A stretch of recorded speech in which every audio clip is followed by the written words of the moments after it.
All right, let's try and see if this is better, because the microphone volume was quite loud. So let me know if you can hear me. And hey, Gabriele, hello. Gabriele is always here, and he's been like last time with the guy we were checking in, like, can you hear me? Or do you hear the music? There's always have one of the students or the people around that are like, can you please close the window? You know, when we were all like, please go to the, you know, director's office and get me, I don't know, the register for that. In school, there was always that one guy like, you go. So it's quite a lot of sun. Let me see. Looking good, but pretty bright. And as usual, it's pretty shameful that one has to close the windows. But so far, every show I've made here, stream, show, whatever, has been fairly sunny. So we usually start with a lot of sun, and then the room just slightly dims itself.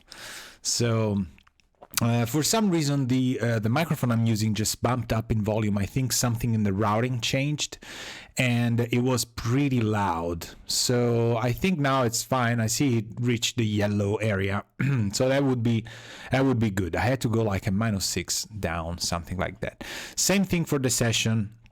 When we'll have it, we'll check that sounds are okay. But so far, I think it's fine. So good to know that Italy is also sunny. The temperatures are going up here. We usually have a short forecast for every session that we do has some sort of forecast. So sunny here as well. We had a couple of days of, you know, cloudy stuff, but there was a 12-day streak. It's like a Call of Duty win streak or kill streak or, you know, Counter-Strike thing. So 12 days kill streak, pure sun days with no clouds. And that was when the quarantine started, and everybody was like, but, you know, I wish I could go outside, and I can't. But that's fine. Still, it's a better day. So today, in the interest of, let me switch to something a little bit bigger here. So in interest of continuing our so-called gaming for scoring for gaming, not gaming for scoring for gaming, we are still talking about sounds. We're still talking about anything that works for any person that is out there composing, mixing, writing soundtracks, writing short stings, as they're called, short, I don't know, game menu music, soundtracks for short films. I like to call these scoring for gaming because it actually started when in a period of time where I was starting to score music for video games. So, you know, it was just a coincidence that happened. And we did this, and I had to call it somehow. And it was like, what do I call it? Virtual orchestra? I don't call it virtual orchestra because I'm not that kind of guy that does really, you know, 100%, 300 million tracks of a full classical orchestra mock-up. But I sometimes I do some of that, but not to the extent that somebody would in a full virtual orchestra context. So what I wanted to call it was just, you know, scoring for gaming. I said maybe scoring for video games or scoring for gaming is fine, because all the material that I'm going to show you usually is going to revolve around real life scenarios of real songs that I'm actually writing. So we started with episode 1 where I had a song that I still have cooking. I haven't done. We'll touch base on that, I think, in the next episode, which is gonna be 2 days from now, just so you know. And there's a couple songs that I've already written which are doing good, and there's this one that I started this very morning. I started this morning. It's called Landing Pads, and we'll hear it, and we'll use this song to talk about one sound library that I came in touch with, I think, again, a couple weeks ago. Because when this necessity, I would say, this task of writing music for gaming came up, I had to kind of review some of the libraries I had. Some of them I had, you know, erased from my drive, and I had in old compact discs. Yes, I do still have and own libraries that are compact disc based. from very famous companies that in the times on the era of Akai and and Sonic stuff were doing a lot of libraries. I do have some Giga Sampler stuff as well, which I no longer use, but it's still there in the shelves. And so I kind of put order to the libraries, and I had to go shop around, and I saw a lot of stuff that I hadn't used for quite a while that had been updated, and I saw some new libraries. And one of the companies and one of the things that we've been discussing here is usually the fact that there's some things that I tell you about that are things that I have been doing for years, and there's other stuff that is actually more in the line of, oh, this is fairly new for me, and I want to show you because this is just fairly new. So sometimes I just put the finger on, this is something I always do. Some other times we just go to maybe like, oh, I just found out about this Atlas, this library, and Rast Sound, which is actually two very nice people, a very nice team of people that are also here in Berlin. We just talked about this and doing like a showcase because I had found this library, which I really loved. I saw and heard some demos. I had some heads up from friends, and I was looking for cinematic ethnic instruments in a way. And I came around with this Atlas library, and I was like, what is this? I just saw, an atlas, an actual atlas, whereas the world is here, and there's some places which I'm not the best at geography, shame on me. So I was like, oh, okay, Kiber, that looks a pretty, all of these places look amazing to go, not on holiday to, but actually to travel as a journey and stay maybe a couple months there. So I'm looking forward to maybe when the quarantine is over, just plan something. And what they did in this library is they took some of their expertise, which is related to a lot of ethnic instruments. These guys have a lot of knowledge and expertise, and the team is kind of scattered around the world. And these people have a lot of experience in sampling and handling, real ethnic instruments with real musicians who know how to play them, and engineers that know how to record them. So I was attracted by this because I was looking for ethnic instruments in the context of what I want to do, which is I'm not writing music that has to sound like world music at all.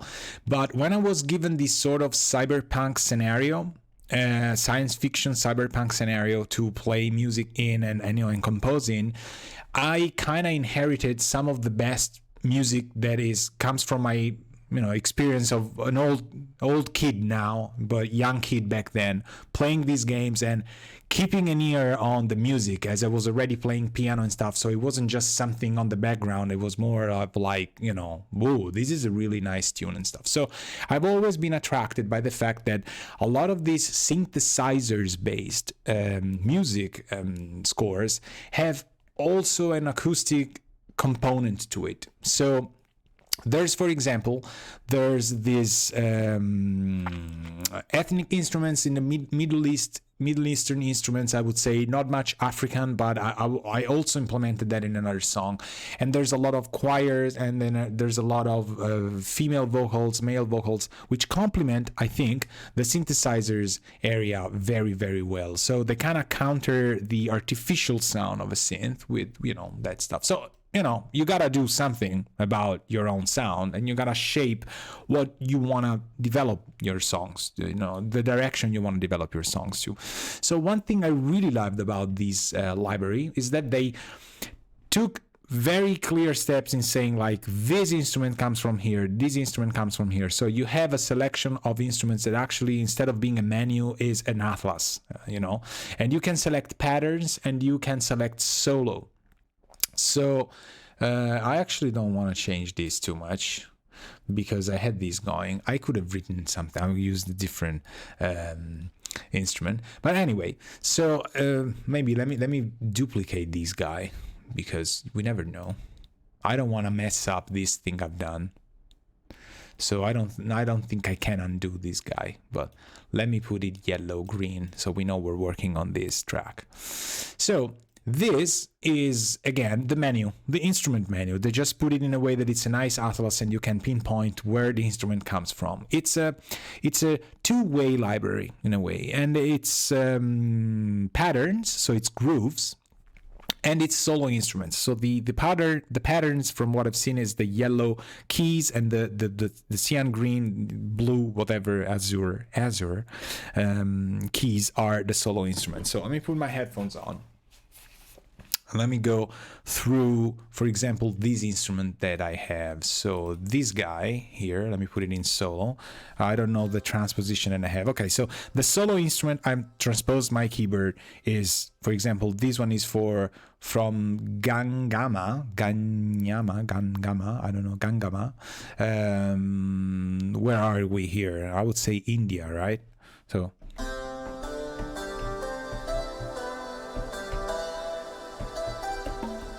all right, so here, up here, we got a second instrument, which could be percussion, all right? So sometimes you have two instruments, you know, in this case we have percussion. Let me take away the sense. And in the lower octaves,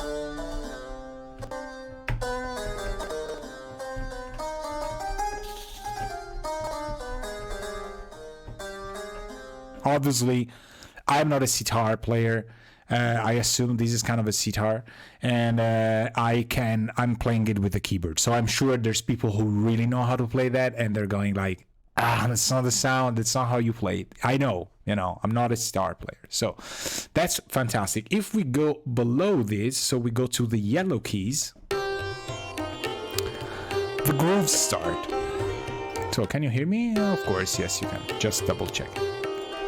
So these are the patterns. So the patterns are just grooves that can be synced to play with your own tempo, of course, session tempo.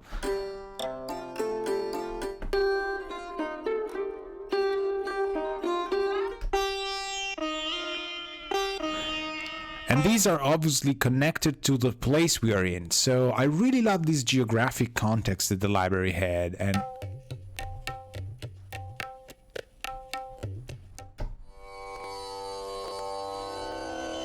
see, when I heard this in some of the demos, I was really attracted to it because there's a drone quality to some of the sounds. Oh, right, that's fine. Thank you. I'll handle this. And I notice is that I'm kind of crackling around for no specific reason. So a little bit too much. All right, let's try and see why. Why is that? It's actually, I haven't touched it. Test. Too much input. Maybe it's because of this guy. No, we're not playing here. All right. I'm using this very fancy driver to route audio, as some other people say, to you. So there's a lot more input. So maybe. Let me go to sound preferences. Who knows? Let me go to control panel and go to sound. I noticed it was kind of not clippy, but all right, this is the speakers. I don't want the speakers. Where's the recording? This guy. There we go. This guy. All right. So levels 100. Maybe we just go this way. Let me keep this guy on. And that would be better. That'd be much better. Now we go to filters and we go Vox Former, which is a plugin that I really love for voiceovers, by the way. I actually had 3 before. How is it now? Maybe it's better. Something changed my input volume for some reason. And I noticed yesterday it was kind of crackly. But I can't hear me back. So this will have to do. In a way, maybe I'm compressing it too much. All right, see, now it's fine because I'm just mildly compressing. This is a very, very nice plugin from Voxengo called Vox Former.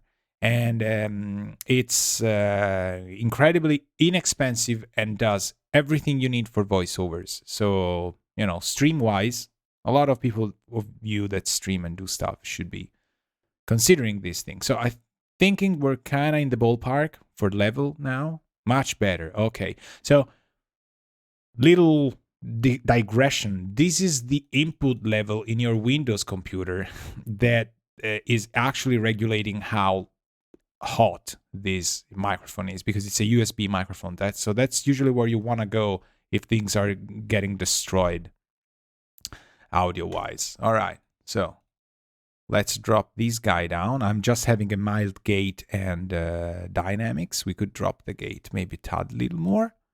All right, I have no idea what level I had before, so I think 50 would be fine. It's like, halfway through. All right, here we go. So back to our Studio One. Thanks, Gabriele, for saying that, because, feedback is super important. I noticed that I was cranking it away, and I was like, that's probably not how it went. For no reason, because I haven't changed it. But maybe Studio One kind of changed the level if I recorded some vocals. So the single grooves, I was saying there's... All right, for example, this key, the F, has kind of a drone-ish quality to it. So when I heard this stuff, I was like, all right, these guys haven't just sampled,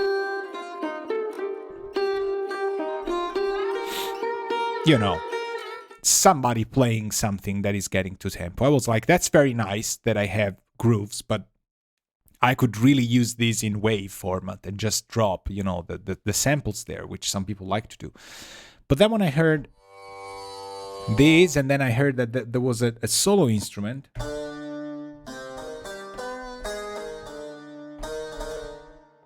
I was like, okay, that's kind of interesting. I heard the sound, I liked how they were sampled, and I got the library. The interesting thing that this library has, instead of having just, wave samples that you drag and drop, is that you can play with the attack and the release and the reverb and delay and tuning and chorus effect and sync it as well. And then you have modulation, so you can choose the reverb type, the pre-delay, how much dry signal you want, the rate of the delay, the feedback rate, the saturation, the portamento as well, and whether or not you want legato polyphony. So if you know Kontakt libraries, you'll be like, all right, yes, that's the minimum that a sound library these days has to have, because you need some kind of legato emulation and you need usually some kind of reverb. Even if you're gonna use your session reverb, I sometimes like to drench some stuff. I use a ton. I was gonna say a bad word. I'm not gonna say it. I use a ton of reverb in stuff like this. So I really liked that you can play around with these and you can change the attack and release. So when you're playing, right, something like this, you can go to the chorus. I'm changing to the right, yeah, right. We go to the modulation. We go maybe more. I'm having doubts that I'm touching the right library. Hold on. I am, though, because that's the sound we want. Alright, it's the dry sound. Yes, we do have. So maybe for the select solo, that's the thing, because I like to learn the libraries as we go. I haven't touched this stuff much, but there we go. So, very important is if you're selecting pattern, you're gonna work on the parameters that affect the yellow area. And what I noticed was that because I was in select pattern, me changing the chorus and playing the solo instrument was having no effect. So you gotta go to select solo, and then you can play a different type of solo. So this is actually the solo instrument that I had selected. You can have patterns from one region and a solo instrument from the other. How cool is that?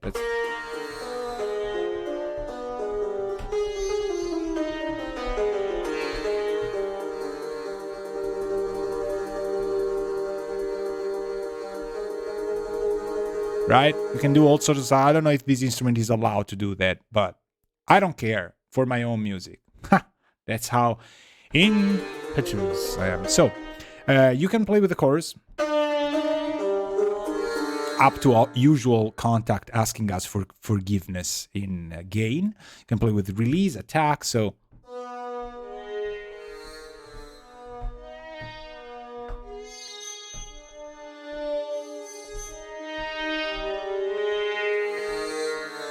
Hey Federico, hi.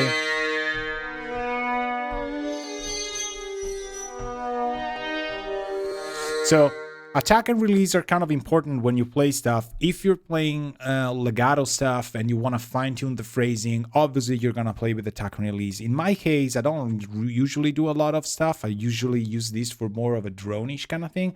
So I kind of like the fact that I don't go, you know,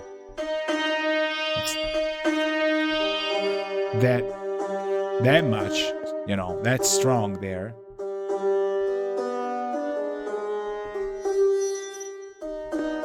I don't know if it's a polyphonic instrument. Maybe it's not a polyphonic instrument. So you can...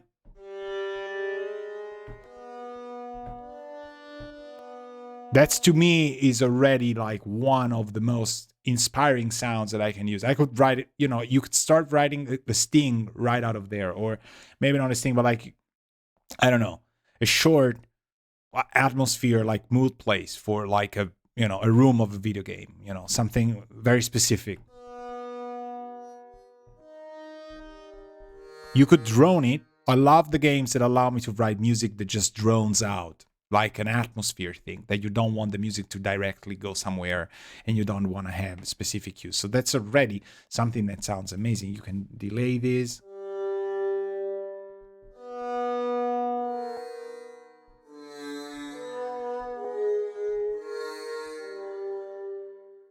So the sensitivity I found also incredibly important, because if we go to 0, it's like we're playing 127 all the single time. Hey, hello, Johnny. Hello, hello, hello, hello, everybody. If we go key sensitivity to the maximum, by the way, Johnny's like upstairs here, probably. Like literally the room above mine.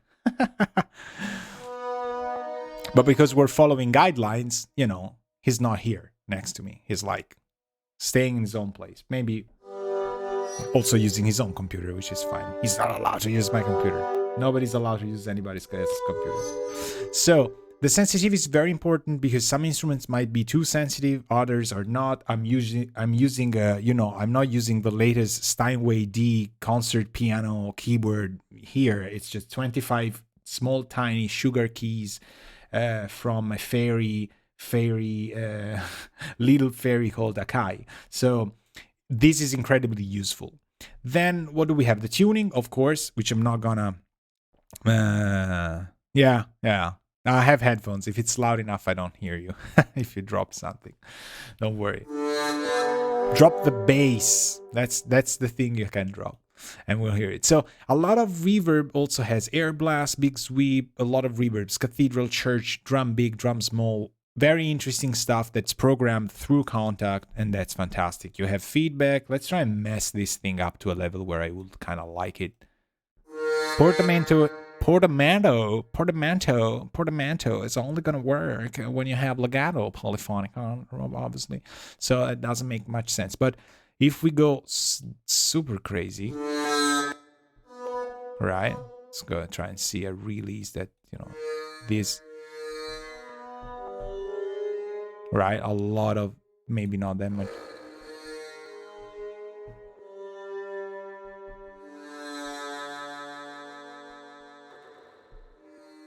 All right.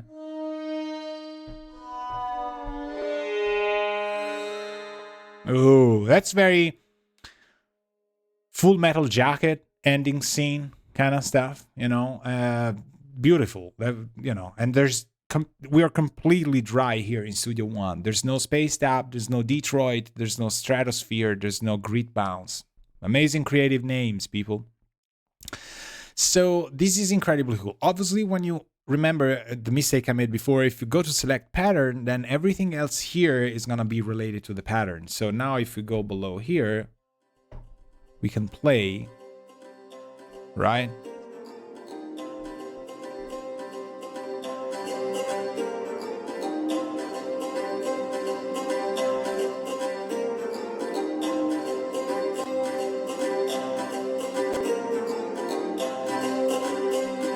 So obviously we're cranking volume, so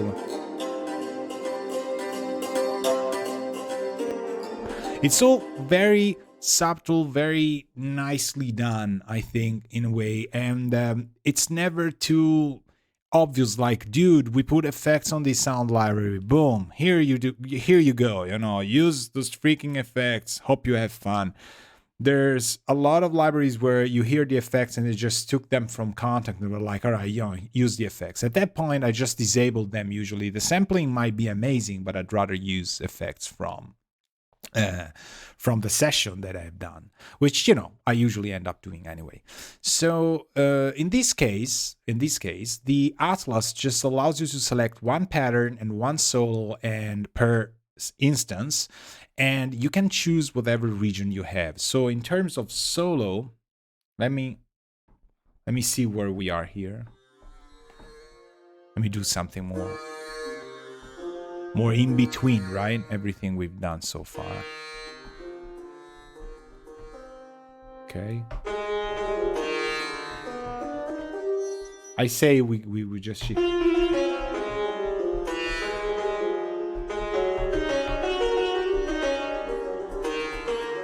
I don't think these guys are gonna play whole tone or leading dominant, but I don't think it's in their, likely for them, their culture doesn't go to lead and dominant stuff, because we're a very, very, very, very nervous, tense culture of, we tend to want to resolve stuff. And Eastern music is actually more not about the struggle of the, curvature of music. It's just about the state, serenity in a way. So they probably wouldn't play that. But we can go solo and we can go to Andalus.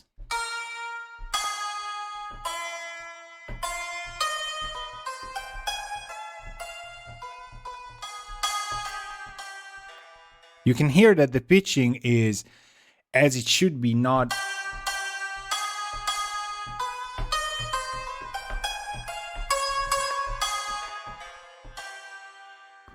as, how can I say, like sample per sample, we're not flanging in phase. We actually have tiny little differences and variance, in a way. So we can go to Algeciras. We just said like we should book flights to these places. If this sounds more like guitar, I would say. And there's obviously in the manual, there's gonna be there's an explanation of what the instrument is there, But I'm just the person that just likes to try stuff. So Balkans. It's beautiful how they have these snap.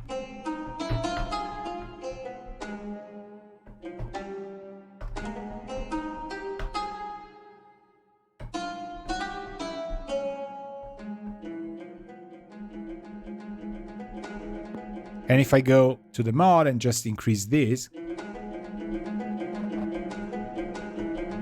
you can hear just ever so slightly it becomes a little more responsive to my keying. So that's usually something that I find to East cells.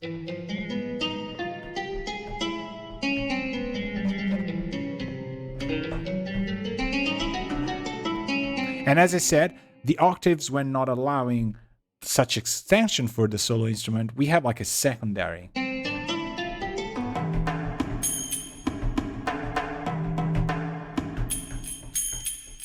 It's for your next Jingle Bells stuff, probably. But I mean, come on, it's just.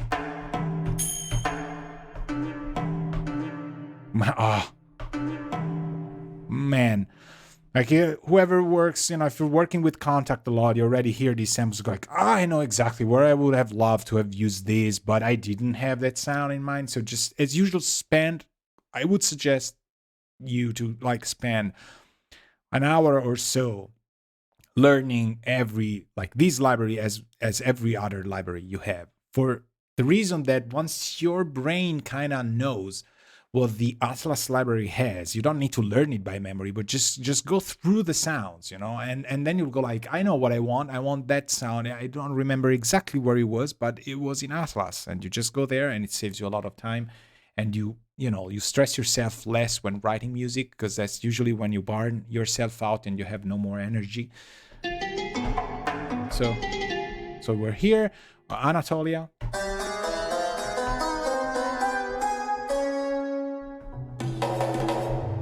This is,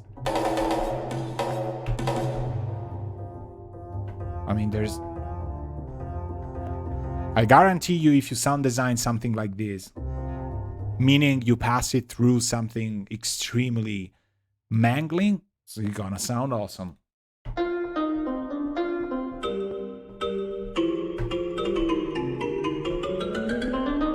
So here there's two instruments. One is like 1 octave. And here,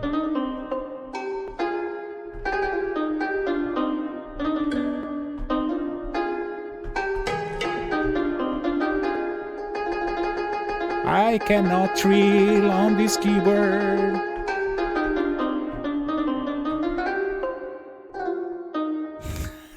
Who knows? Maybe in Yoruba somebody does flat fifths and does blues scales.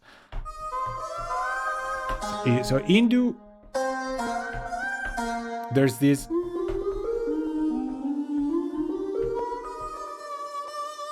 Hear the sound.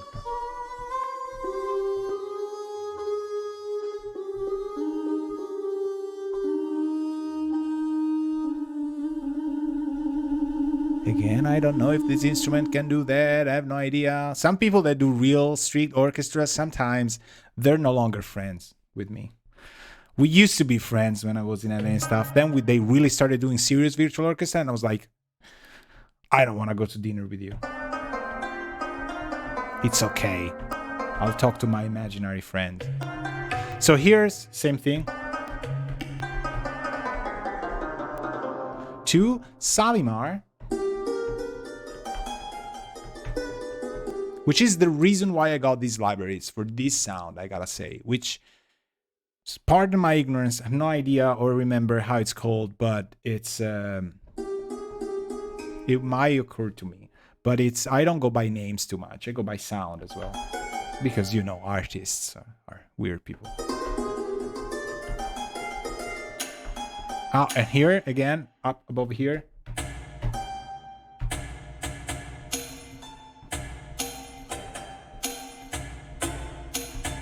so there's like the octave is usually the C above, what is it, 5?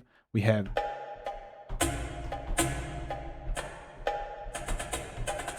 So there's even like short fills, gangama, beautiful percussions, and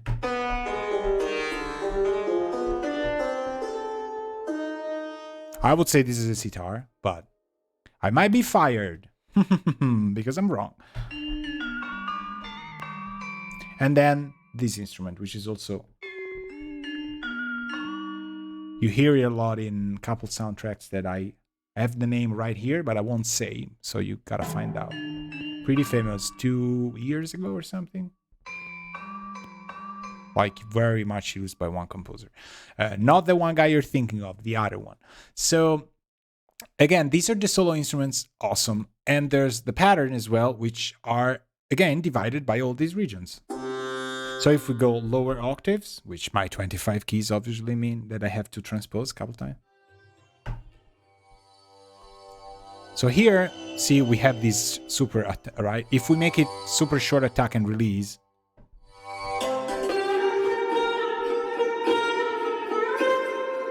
or clipping contact.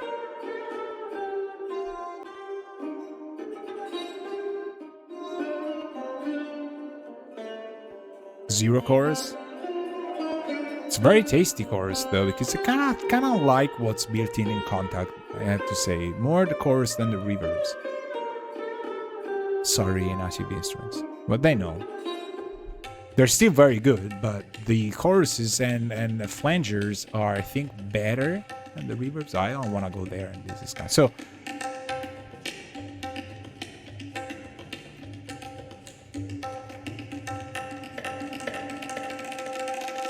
Look what I've done.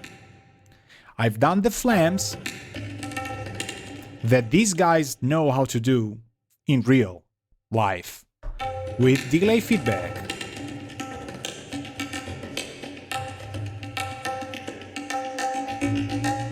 Maybe not this.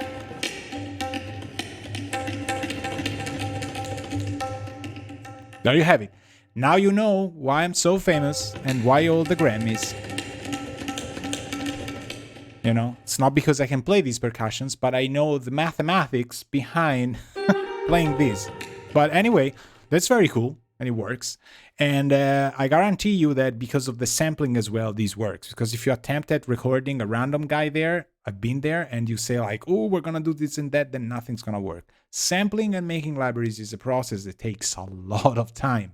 And after a while, if you get an experience around or your ear around that, you kind of hear a library and you go like, this I can use. This is better maybe sounding, but it's not allowing me to reach, you know, the places that I would like to reach. So everything else put into context, I just want to say something else. That while I was on the hunt for Atlas, I stumbled upon very nicely and randomly another library that these people have, which is not on giveaway today, but I urge you to check it out, because initially I was like, oh, okay, I know this. Never give anything for granted, especially in libraries, because I was like, yeah, okay, joy, tense, dark, mystic, euphoric, world, calm, sad, nostalgic, dream. All right, whatever, I know, whatever, blah, blah, blah. But this thing is kind of a drone atmospheric generator, which is the 100% filler you might want in any kind of Foley / ambient kind of stuff. So just check it out. Every time you kind of click on these moods, it generates a random pattern by selecting one lead, one noise, one ambience, one bass, and kind of, I think, messing up a little bit the parameters. I'm not sure if the parameters get changed, but what I noticed is that these leads and stuff and bass and stuff are changing all the time. So you're never gonna get 100% the exact same thing. But look at this sound. Look at this sound. That sounds great. Look at this sound that this library generated. I didn't do anything. I just kept pushing tense, I think, and I got this sound. Sorry. Well, yes, it's this sound plus what's below. Is it? Am I hearing it right? Yeah. Okay, it's more complicated than one. So no effects. This sound.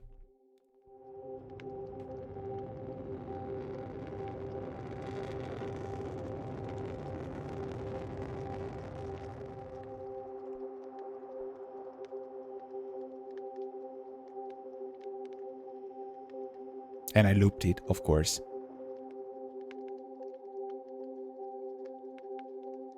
Which for some reason doesn't loop. Oh, that's why my music sucks.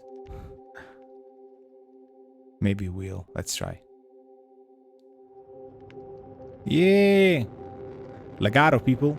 The MIDI factor here of these two notes, the fact that this one note was going into the other, is simulating me not releasing the key in time. So obviously we weren't re-triggering the sample, but now we are.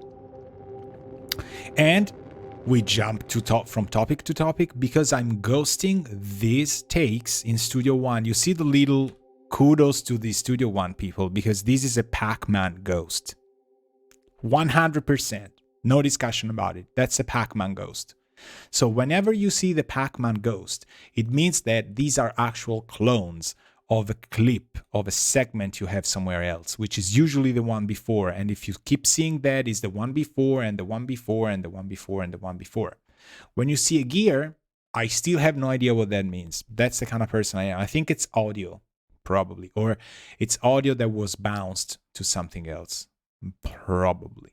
Or that was engineered somehow. Hold on, I'm getting there. Yes, it could be something you processed somehow. I really hope my friends from PreSonus are not watching this, unless I can kind of like run and get the manual.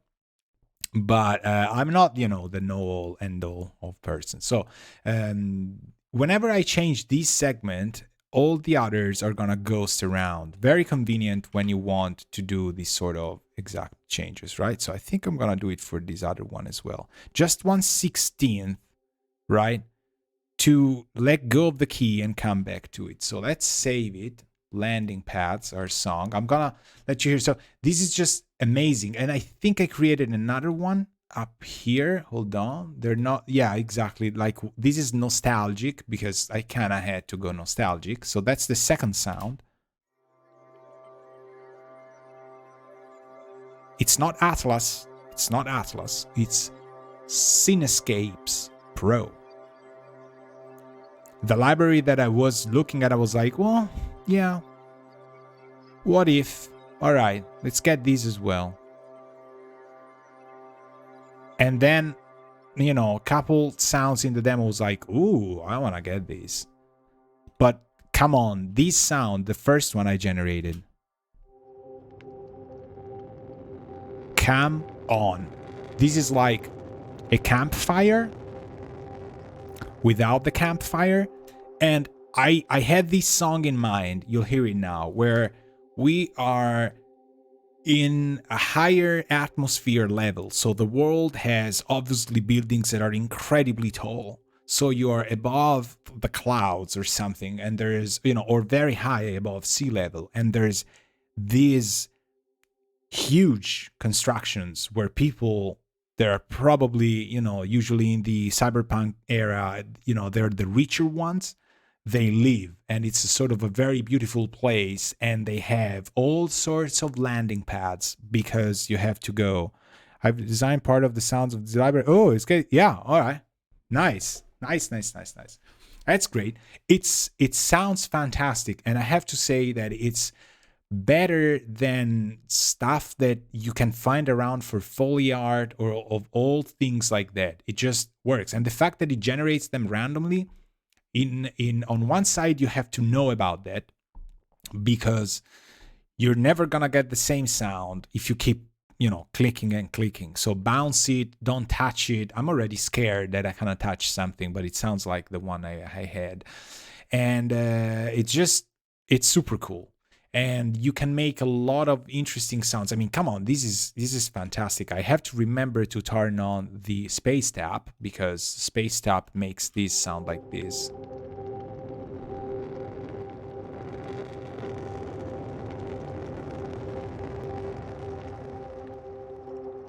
It's just a little bit of air around it.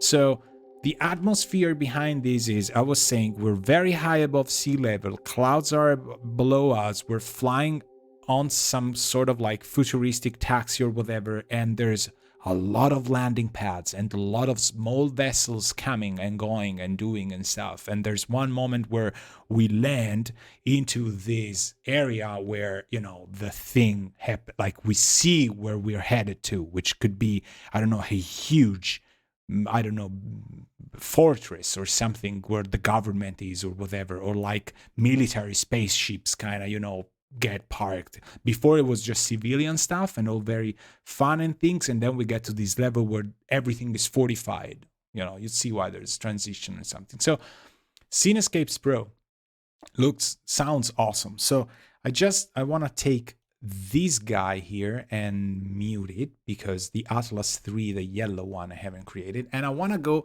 with you because this I made like this morning. And when I say morning is 2 digits, all right? It's never 1 digit. It's that one for me is night. So this morning, very early morning, the first morning you can get with 2 digits numbers, 2-digit numbers in hours. I wrote this. And I'm kind of done for the majority of things, just needs movement or stuff, but the ideas are already there. And I want to let you hear how this works. Let's see if it works like this. So I have to mute this guy because I just generated for you. And we're going to go through this and we're going to make some order around. And there's some exciting news also contained within the realm of this amazing music that you're hearing in just a simple spacebar toggle.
I have no idea how long the coda will be because I just ended it there.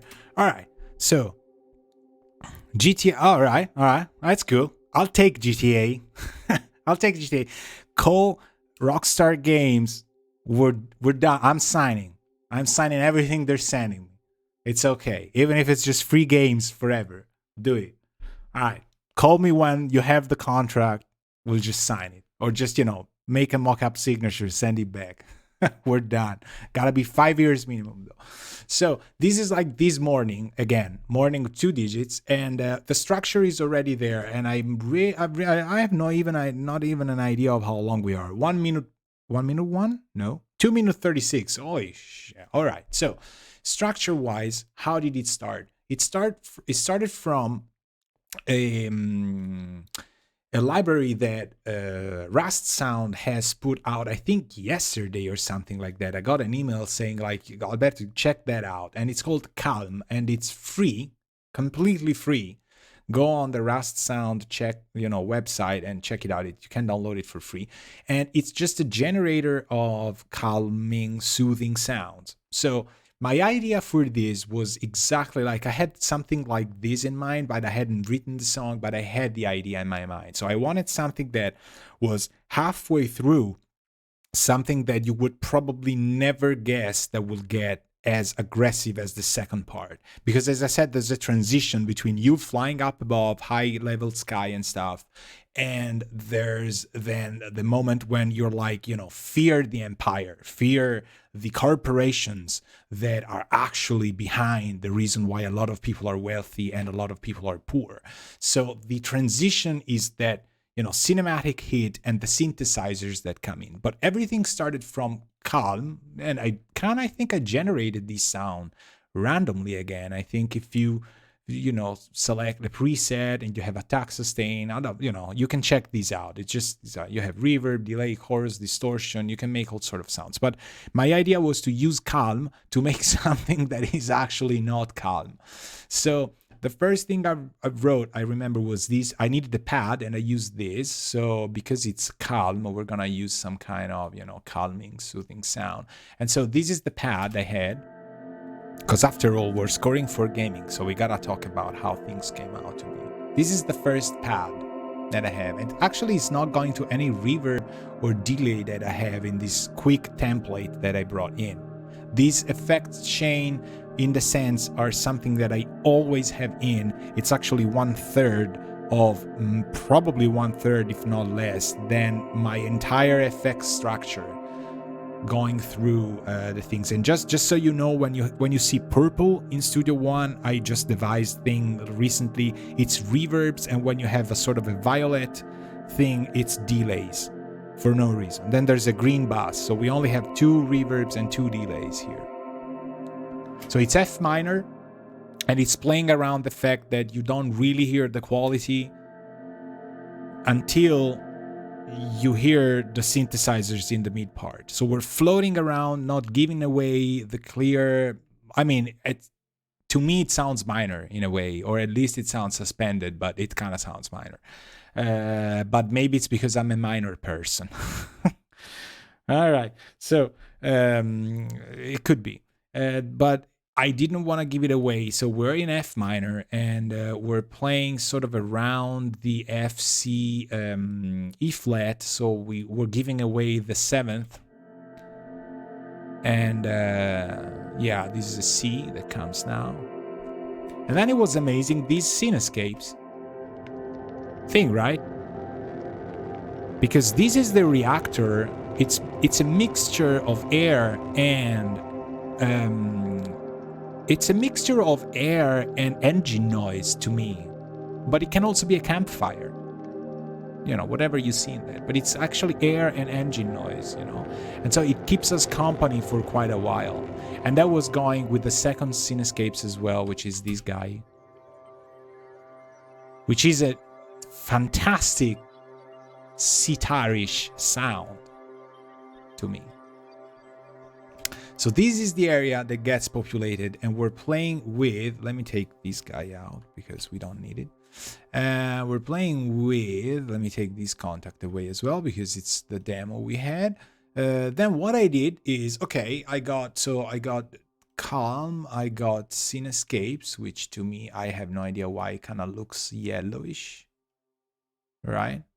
We have, I'm going in order of how I wrote it because, I kind of have a pretty good memory for something that happened, 6 hours ago. I had these, yes. And then the next thing I did, which is where the fun comes in, I was like, I need a synthesizer pulse. So what you're seeing here is something that is not even out yet, but you will, at the moment, if you're watching this video and it's not live, for those of you who are already in the future and the time-space continuum has bent around myself, it's already out. But just so you know, this is a huge pack of sounds that Matt Bodler, which many of you know as the Unfinished, is going to release in soon.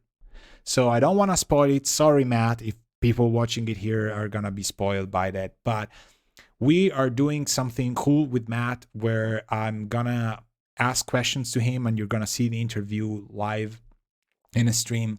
And he's been really kind in sending me this to check it out and just, spread a little bit of a word. And it will be incredibly non-expensive. Part of the money will go to charities. So just remember that this thing is out. So this sound that I was checking, I think I made slight adjustments, but it's 99% the brain of the Unfinished, which if you don't know this guy and his capabilities of making presets, you have to fix this issue. I guarantee you that. This guy has it. This guy, to me, has the idea of how, especially in a sort of a science fiction, he does a lot of stuff. He can do horror, he can do the thriller, but I'm just in love with how he thinks about the science fiction sounds of things. So this is the zebra sound that I picked. I was like, poop, poop, poop, pick presets, and just this.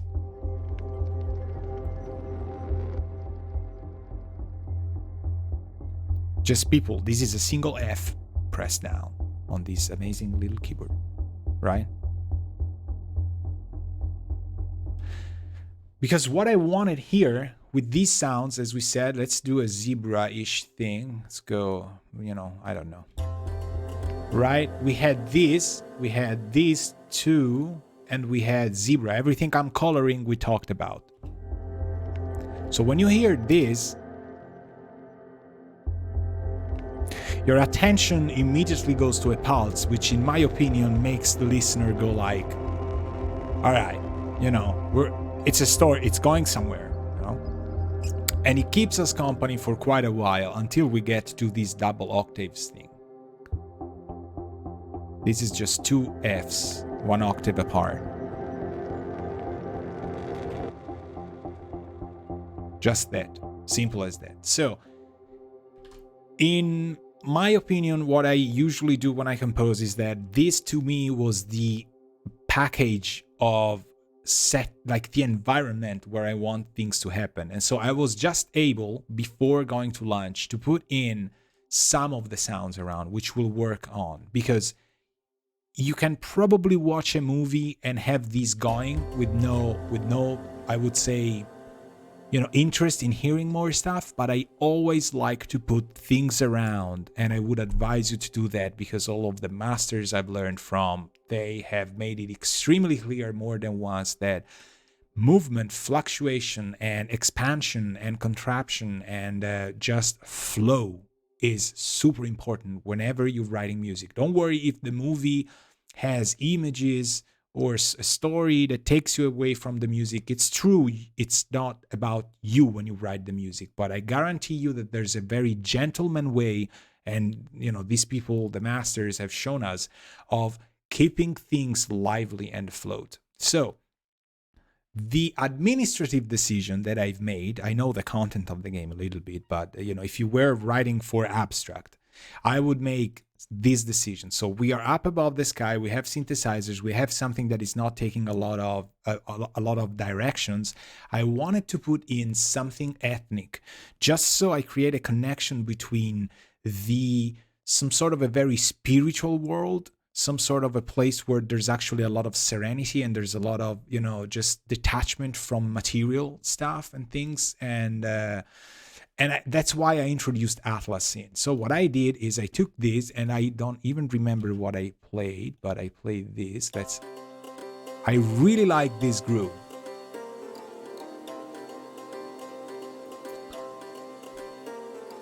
It's not 100% my style.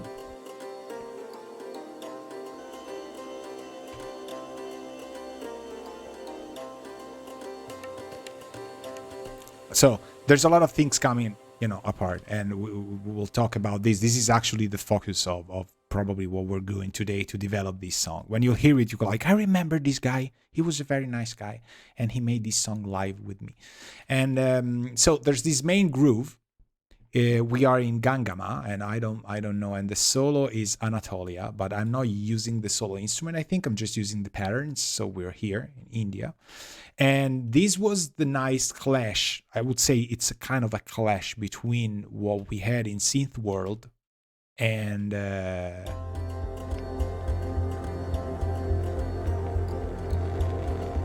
right.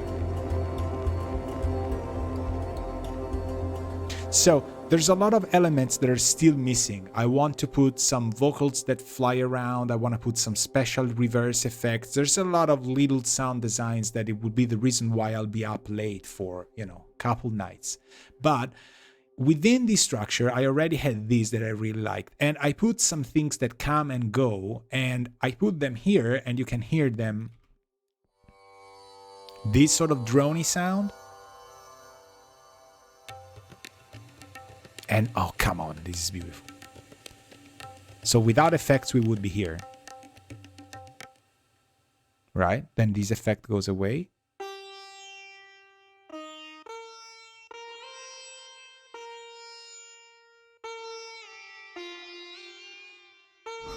All right. We're pitching away wherever. This stuff comes in, so there's a little bit of a repetition, but once of the which I'm very wary of. I don't want to give away the. I usually try in master classes and say, if I can hear the grid, or if I can hear like the clips in my brain, then it's bad. It has to flow in a way that it just destroys the entire fabric of the sequencer you're working in. Because when you listen to some music, the masters, again, I've created, you know, praise them. There's a different concept of just copy pasting 4 bars all the time and going, right? There's a flow. Again, flow is the word. So it has to be there. So I like some of the repetitions, some of the stuff, but I want to take this thing farther, and we'll do it just in a sec. These red things. So the second part is kind of straightforward. I put another take here, zebra.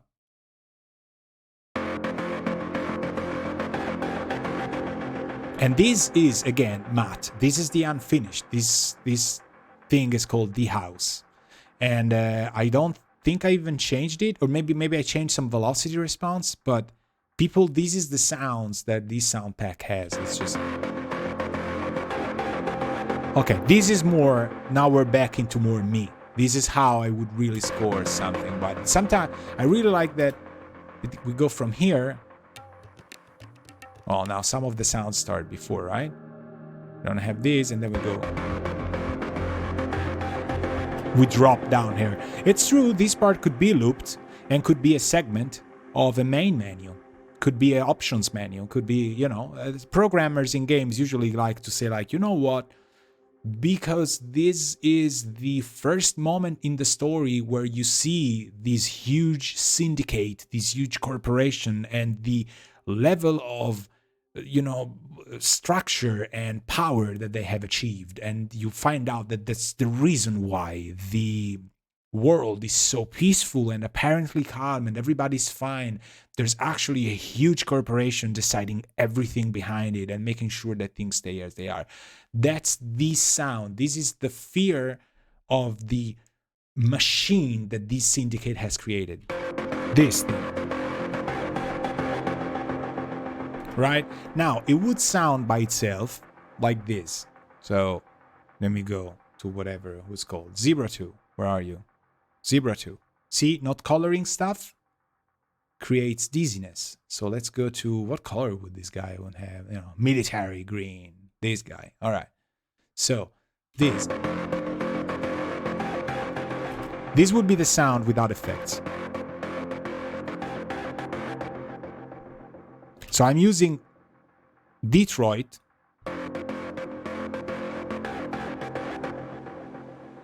I'm using Space Tap.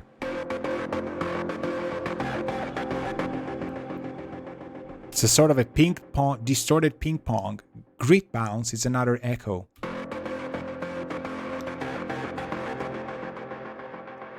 So whoever worked with me for some mixing and they were like, oh, Alberto is so dry on effects.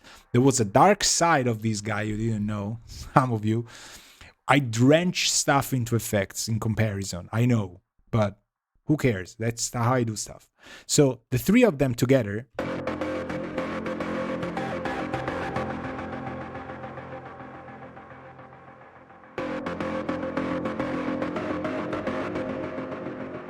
super important. You remember I'm like the flat sixth guy. We're not using it here, but we're going to the minor third. So by the moment we're here, we still give away a C, but when we go to the, it says G sharp, bad grade on you, A flat. When we're on this A flat, well, I should probably set this thing, right?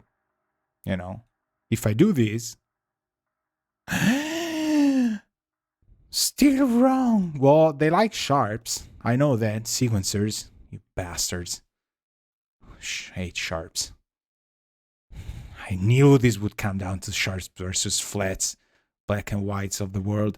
So, you know, we go to this A flat. By the time we reach this A flat, things are done, people. Minor third, things are said. The corporation is the reason why the world is so fine.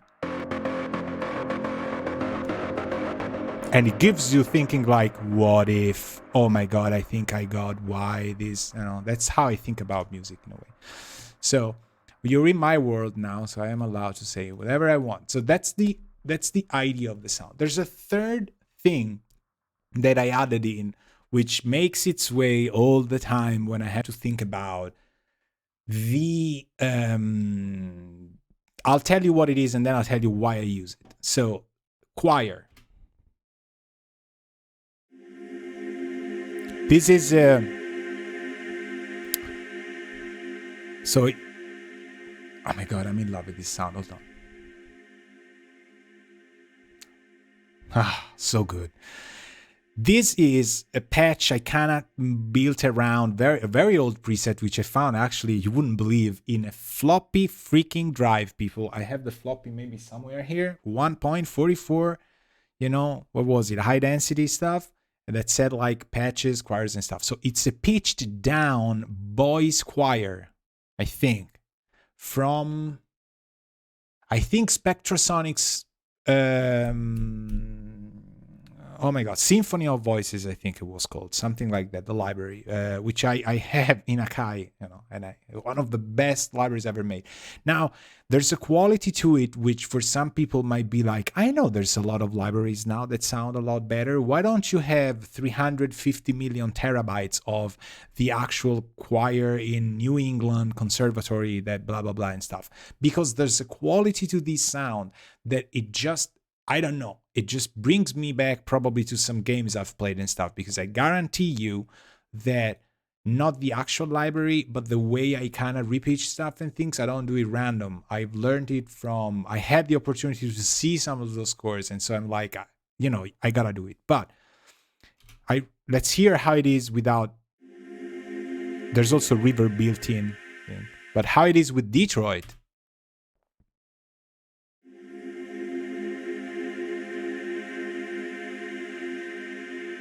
Just extended, right? It's beautiful reverb.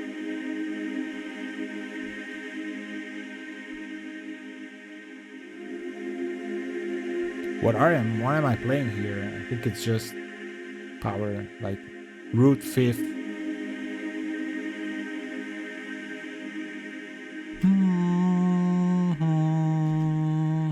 Amen. it's the Amen thing, so I think it's, yeah. We're still highlighting that minor 6th, 7th quality. I mean, we're still going there, but we're like 2 lines. Now, why do I put choir? Why do I think that's fine? Why didn't I use, I don't know, flute or stuff? The reason why I like choir in these stuff, and that's what I inherited from the people that made the soundtracks I like, is that if you want to convey the meaning of a power that is able to influence people to the point where they believe things that can't actually be proved, but they develop faith. I don't want to make it a political or religious talk, but I'm just pointing out, putting the cards on the table, right? You use what used to be the power through which God would speak to people, which was the music, not of the instruments. That's something that came later, 15th, 16th century. Before that, it's the human voice, the only instrument allowed to sing in a way for a lot of the Christian heritage, because it's what God gave you, and it's natural, and it's how he speaks through everybody, through the people singing and stuff. So in our idea of this corporation being in rule of everything, we unite the technology with this, with the choir of, I would also say, of young boys, which have been pitched down. So do you want me to explain the reason behind pitching down boys? I'm telling you what's the reason behind. Boys are still people that haven't grown up. So they are still, their voices sound like boys. Their minds also sound like boys. They're people that might have different dreams, different ideas, different stuff, different whatever. But we're pitching them down. It means that we are artificially making them sound like grown-ups, because the corporation does that. Takes younger people and puts them into the doctrine of becoming, operators of the corporation, becoming compliant to the life and to the styles of the corporation. So this pitching down the choir of young boys has, I think, a huge psychological factor on the listener, even if they don't know that it's actually pitched down. But now you do, because I gave it away for free. So, right, and we keep the pulse of this. Let me see if this works. Yes. So we still have this, very important.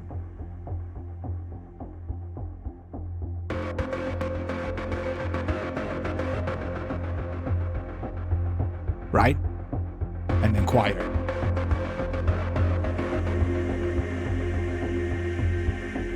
It's the only 4 sounds we do have, except for the scene escape, and calm keeps being there. So the reason why I keep calm, I don't keep calm myself, but why I keep the instrument called calm is I like this contrast, and I'm gonna fade it slightly down, and I'm actually gonna do something different. You'll see what, because there's a sort of a major la da da,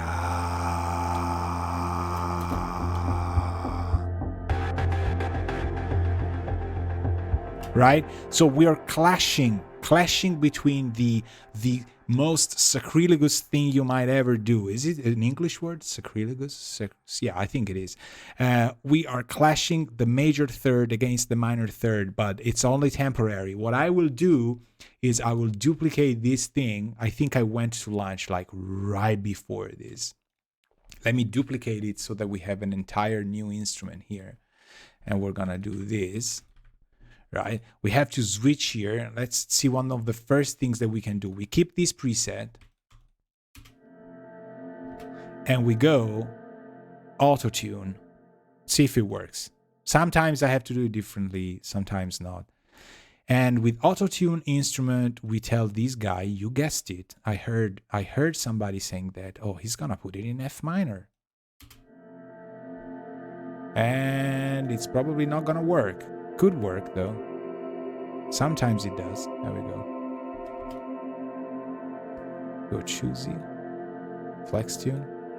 I'm surprised that is not detecting it, so we're pretty fine. Let me see. Why aren't you working?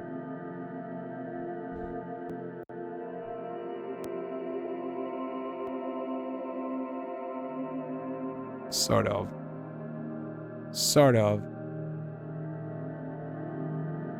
Don't want to keep it too fast. All right. Let me see if it's tracking. I might have to do it differently with Melodyne. I wish it worked though, because that would have been a lot faster. So that's my usual approach. Yeah, he's not tracking the audio somehow. Sometimes he does. See? It's like happening, not happening. Oh, hold on. Bass did it. Kind of. So what we want to make sure is we want to say, dude, you know, there's a way of telling him, like, you know, like all of these A's, remove these people. And also please remove happy stuff. Like remove, I don't know, I would probably remove the Dorian quality to it, major sixth of the F. All right, so which brings us to the cool topic of, I do use Autotune a lot, or in Melodyne a lot in synthesizers, like a whole lot. A lot.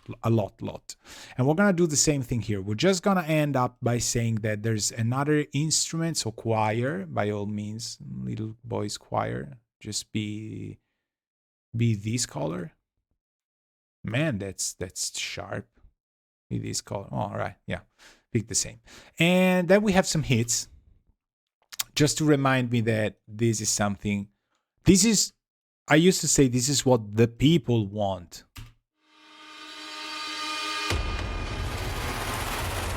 I have the chills. These things are so good. It's like, I don't know, dried apricots, you know, or with I don't know, with pistachios, ice cream together, and salt. It just, when it hits, it's just such a refreshing thing. The second one.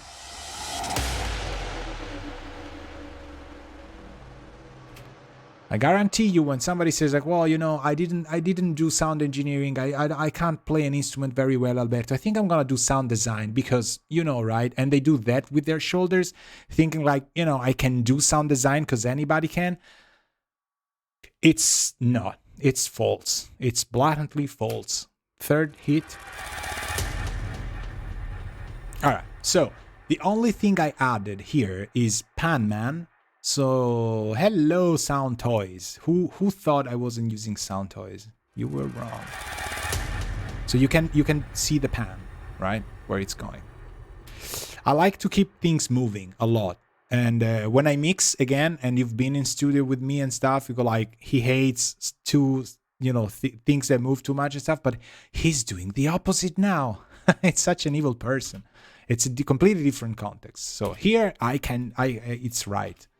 I don't know. Maybe I will center it. I don't know. If you do this in a cinema, I guarantee you some people are going to call you and fire you. It could be because if the hit comes and destroys the people on the right side of the theater and the other guy is just on the other side is eating popcorn and just like, what? No, nothing happened.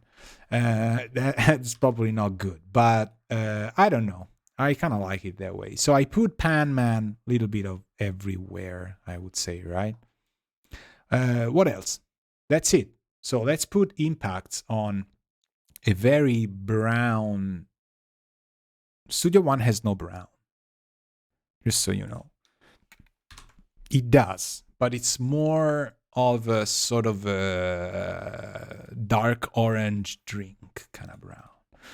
So we're left with Atlas, which is what we're going to focus on right now. So we said this. So we heard it, right? You don't...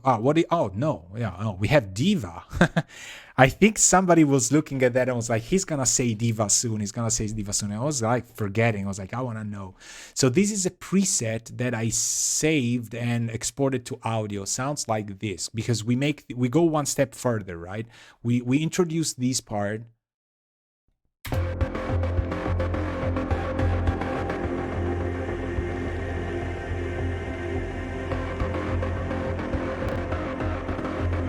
We could some people might think like, why don't you add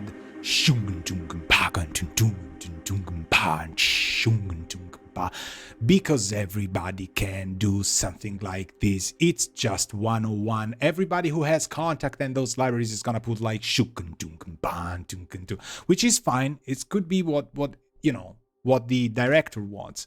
Just, I would say, try and not do it unless the director calls at whatever. These guys are, one guy is in India, the other guy is in Taiwan. So if I get a call from them, it's probably gonna be, well, they're late, right? So if it's okay, well, if they call early morning, I might still be up.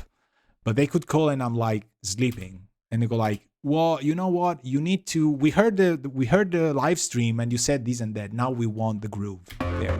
So I don't, in this little 2 minutes thing, I would not want to have strong sounds, like a clear, definitive rhythm pattern. That's the word I was looking for. But I like to. Why is it awesome not to do it? Because I like to introduce rhythmic elements with a different source of sound. So like synthesizers. Yeah, he's doing the synthesizers again. Man, he's using that. Did you hire that guy? Yeah, I know. I just talk so much. It's just like, well, yeah, oh, he's coming. Don't say anything. So this is Diva by Yuhei.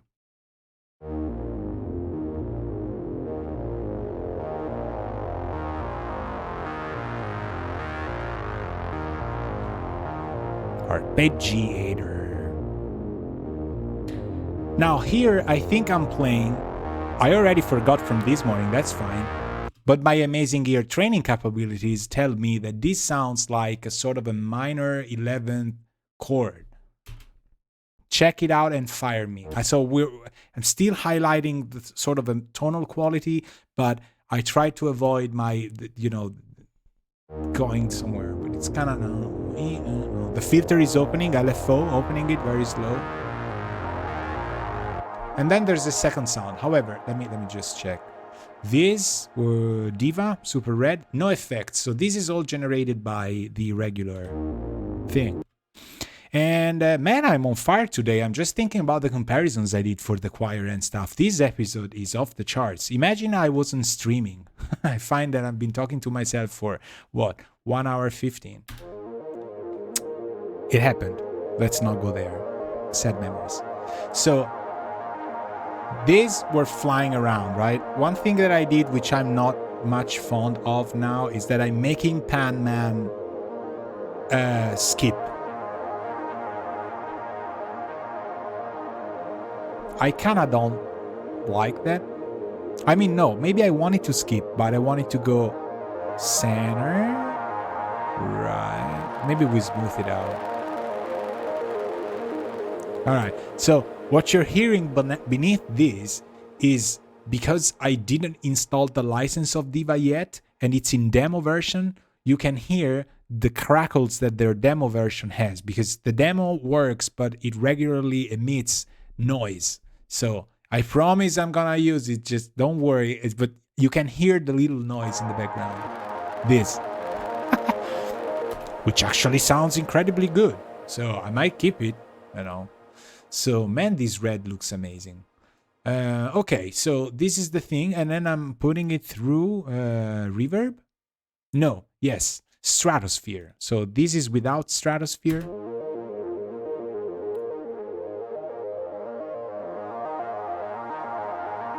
And this is with stratosphere. Very long, kind of shimmery kind of sound. So I know that to you this doesn't quite say anything, but I guarantee you that by the time we reach episode, 3,500 millions, you will go like, oh, he used Detroit. So my advice to you is, when you start writing your own stuff, when you start, developing things around, just make it fun somehow. I mean, we're talking, I don't want to swear, but we're talking about video games. It's supposed to be fun. Some video games you don't really like, but if you're scoring something for something you actually like, it's fun. So you gotta remember the effects you have. So just come up with names: Spaced Up, Detroit, Grid Bounce, Stratosphere. I have others that I can tell you. One is called Reconnaissance. The other one is called Hangar 22. Another one is called The Corridor. Another one is called Hallways. Another one is called, there was one that was super fun. Hold on. Oh God. The Warehouse 48, Hunger 22, 48.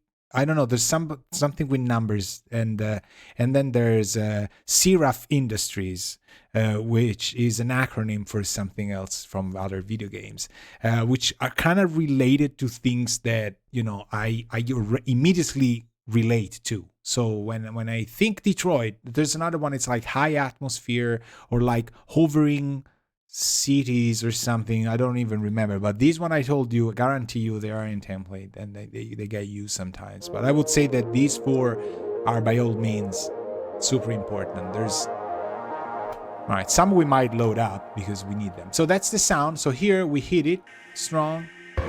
Here still MIDI. Yo, where is the right? Yeah, no, we need everything here. Please hit us.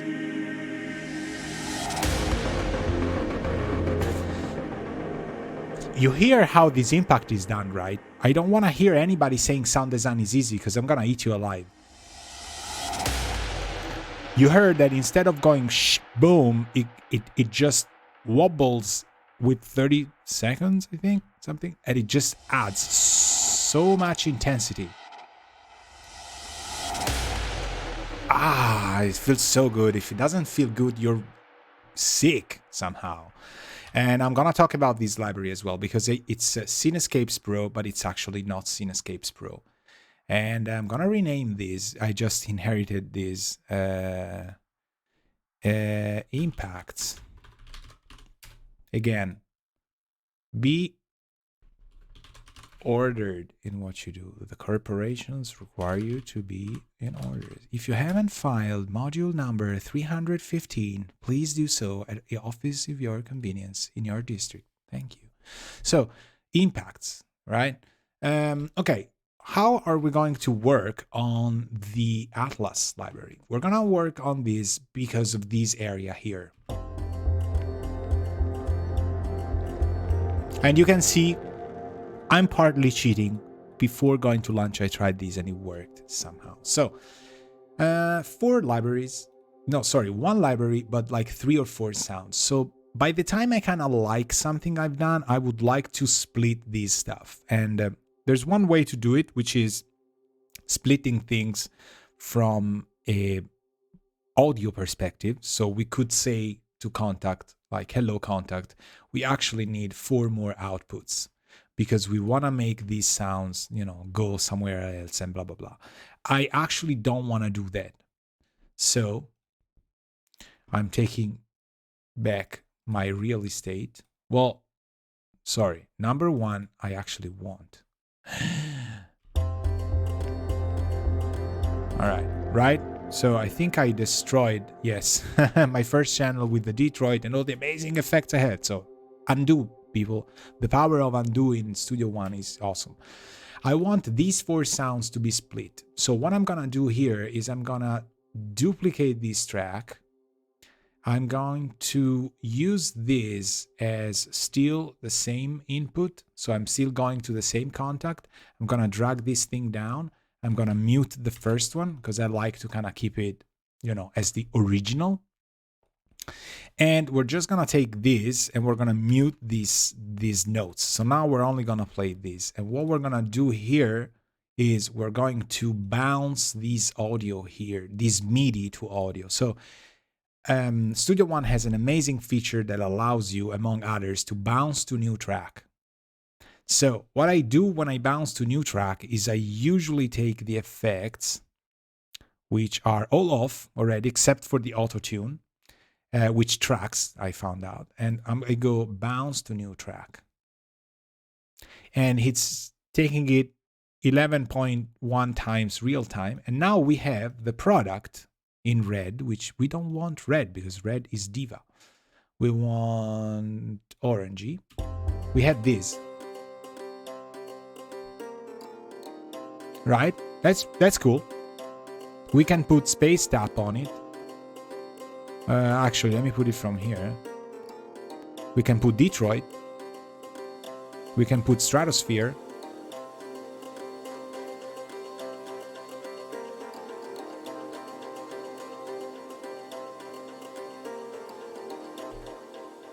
So that's the sample we captured as we liked and how it was played through Studio One.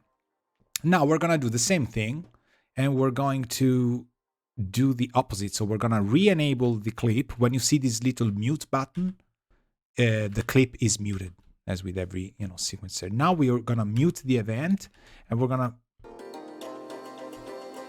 play this.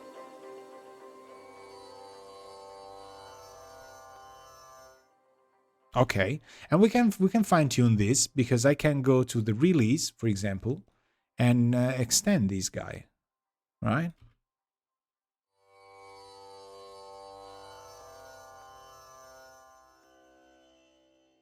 Nice. Okay. So the question sometimes is, do we make it longer? Maybe.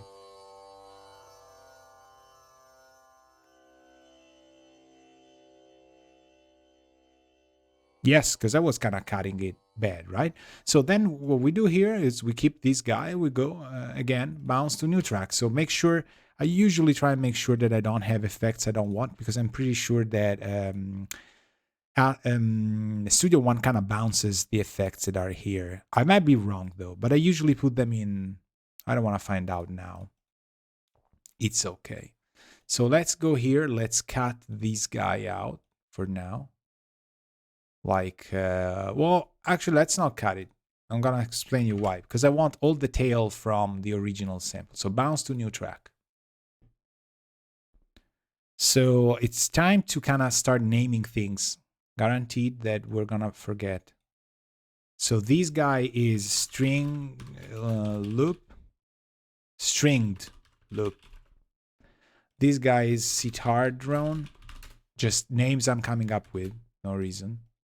And we still do the same thing. We keep space tap, Detroit, stratosphere, grid bounce. But because they're different scents, I can decide how much of these effects I want, right? I don't have to decide now, but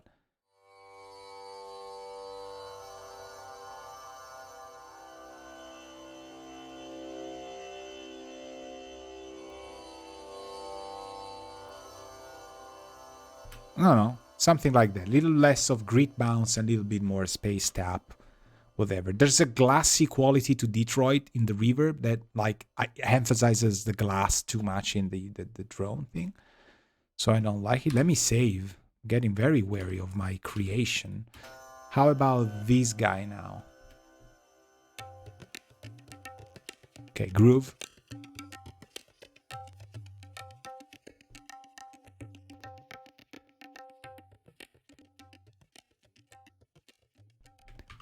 So the release is actually helping us a lot, because it allows us to kind of fade out the audio, which is incredibly important. So I'm gonna keep these, and I'm probably gonna keep this. Should be the same sample, so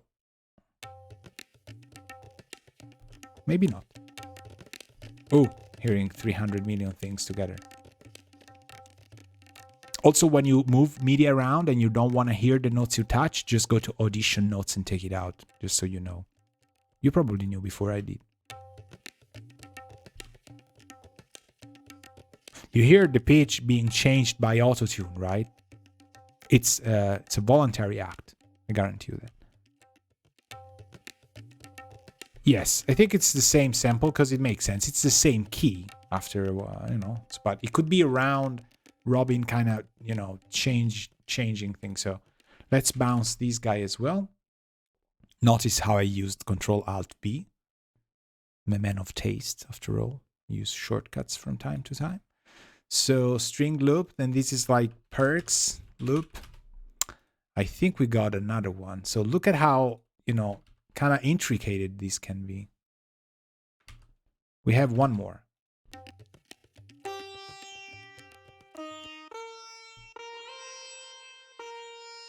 Right? So this guy is being changed by Autotune. Let's give it a check. How did it sound without?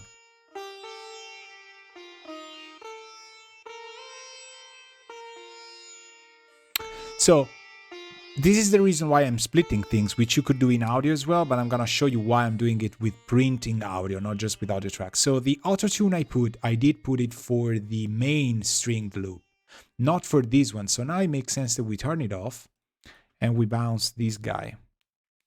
Let me just check how long this can be. I think it could be longer.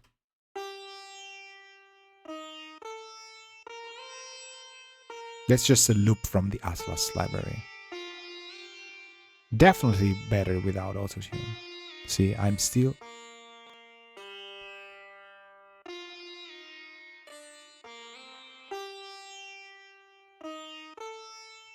So here it repeats. Right. So I would say, let's go here. No idea. And let's bounce this again. So now we get sitar phrases. Call everything sitar. I know, maybe it's not. I suck at ethnic instrumenticity-ness. That's it, unfortunately.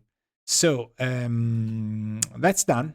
Atlas is fine to be here. We could have printed everything as one. There's a comfortable function here, but that's not why we are doing this. So F12, we close all the things. Look how nice it is to be able to have two different zoom levels. If I link these two, the zoom level of the top is always gonna match the bottom. Guaranteed that this is gonna save lives. I already said that many times. So string loop.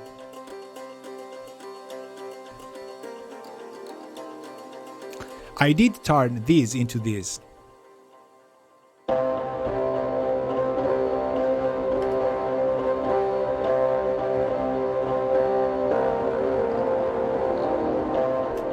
Okay, which is where I want to go.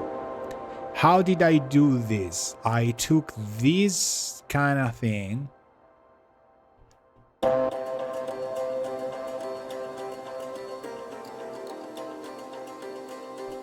Let's put our space tops and stratospheres and grid bounds. So it's like, it sounds like 4 bar? 2 bars.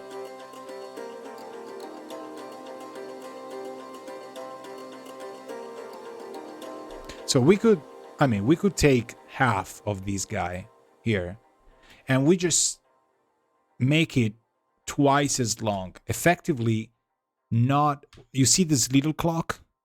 It means that we are changing the speed of this audio. So we're still keeping the tempo because I'm going halfway through for some reason, but we are at speed up 0.53. For some reason, he wants to go 53. That's okay. So I don't want to change keyboard language. So let's do this. And so the original sound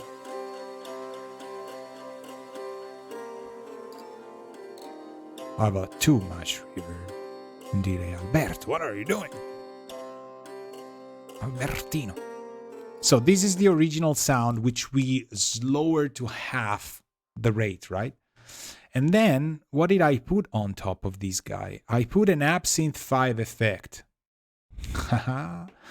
So we go, copied there.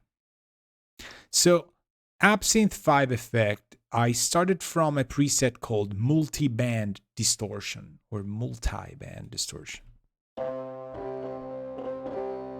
But I changed the wave shaping of the sound, so... Man, it sounds horrible, right?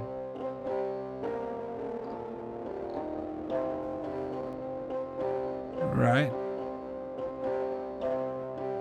So originally, like the preset was kind of busy. I think I had something like this.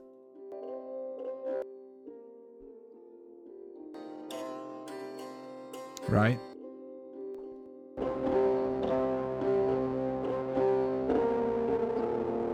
It's completely destroying this thing. Mono, and it's making it into a mono sound. But the effects that I put in,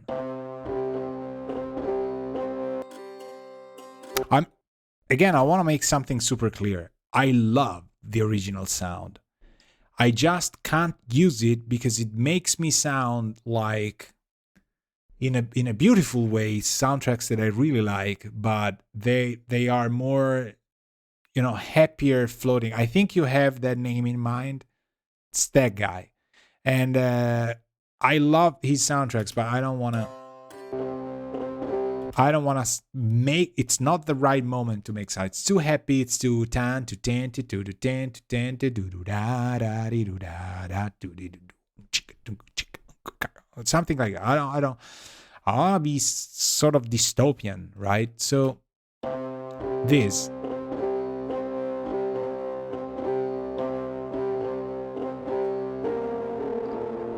So we have to be careful with the delays. And I think I would go fat channel.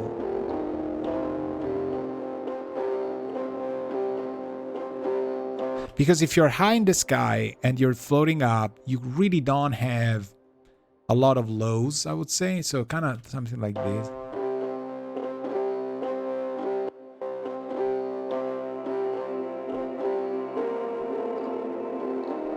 I mean, it's still pretty happy, right?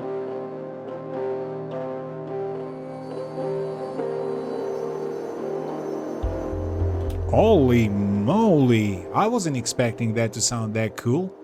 That could even be the start of the thing. Ooh, got the cheat. I want to play this video game on hardcore difficulty. So, nice. So we had this. We can trash this. Ooh, way too much, dude. Way too much. So go away, you white track, which means something I haven't processed and validated. Just a little hint for you.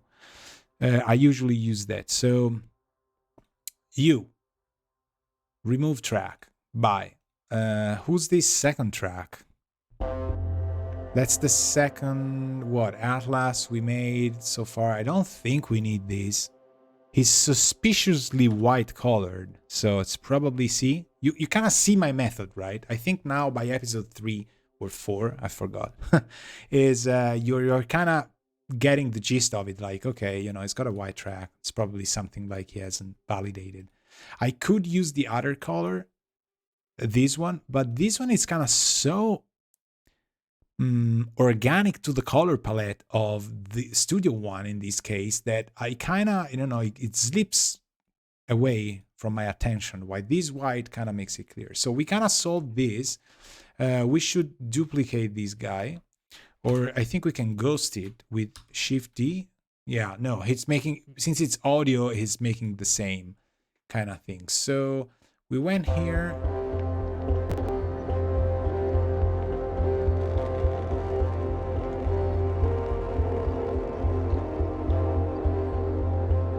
Right, we can pan it.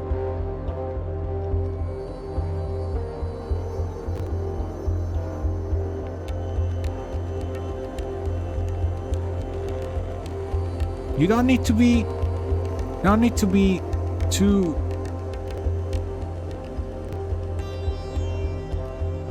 see how the events are like, creating a flow of things and it's still not even done. So this guy is done. Let me go to the second track here. This guy. I really like this sound. I gotta say. I wouldn't want to change it. So I'm not. Because it's drony enough. Come on. It's a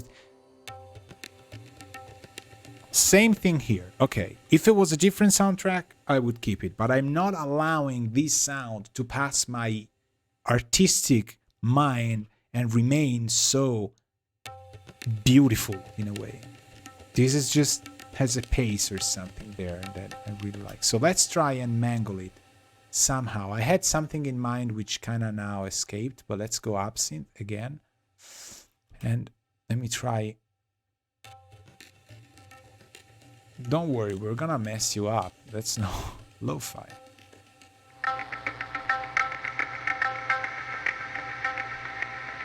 Okay, I really, really like this. Let's try and see Resonator. Man, the statics. Oh, awesome.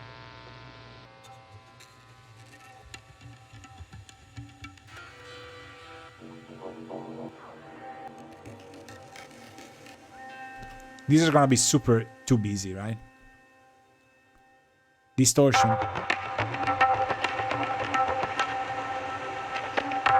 I kind of like this as well.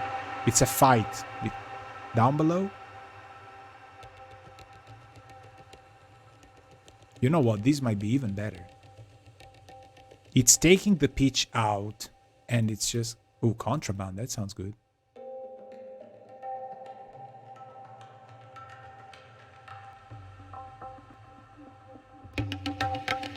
Oh, I mean, come on, people. How? It's lovely. Although, obviously, there's a lot of reverbs going on and delays, but...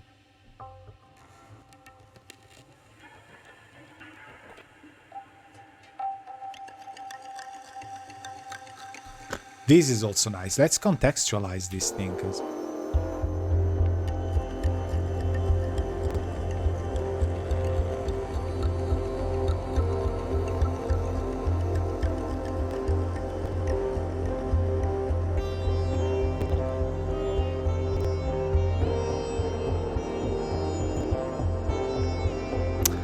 Could work. Could work. Let's compress it before panning it.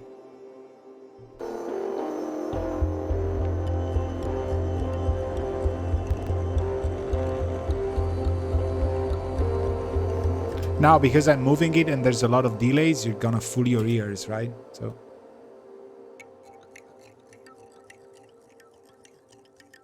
this,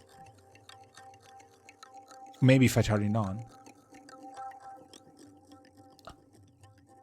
Yeah, but it was still here. Super cool. It's exactly what I was hearing in my head, where I wanted to get more of a nosy, like the throaty sound. Around 300 something, 400. All right, let's compress it a little bit. Let's keep the highs in check, right? So I want to compress where... Let's go here. Don't want to destroy it, but...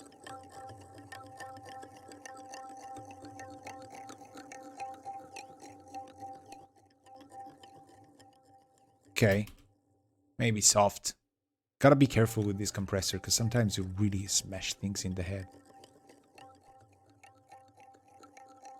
Well, you know what? Probably not gonna compress it, but I'm gonna take care of the lows, because it's a sound we don't need lows from. I kinda like it that way. Let's see sitar phrases. I think they're fine as they are. Not gonna mess with these. They're here. Well, we could make it... And I'm not even going into the reactor effects pool. Guaranteed.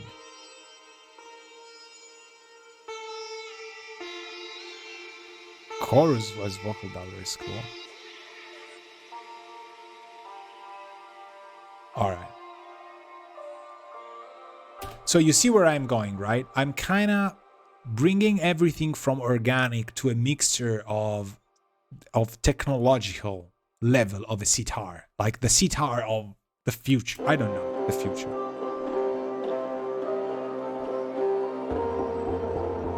But it might not work. Like, for example, this one doesn't really work in context, though.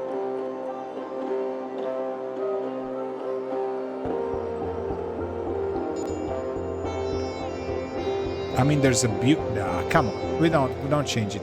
How about we make it a little bit more nasty with... There's a beautiful plugin called Red Light District in Studio One, which has the tendency of the like being incredibly loud.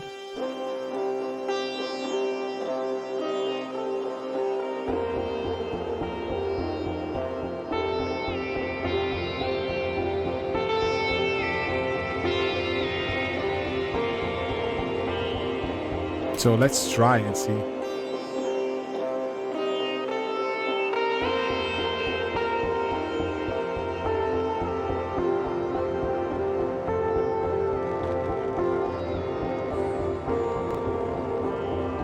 I want to keep it, but I like it in the background, but I kind of like it even here.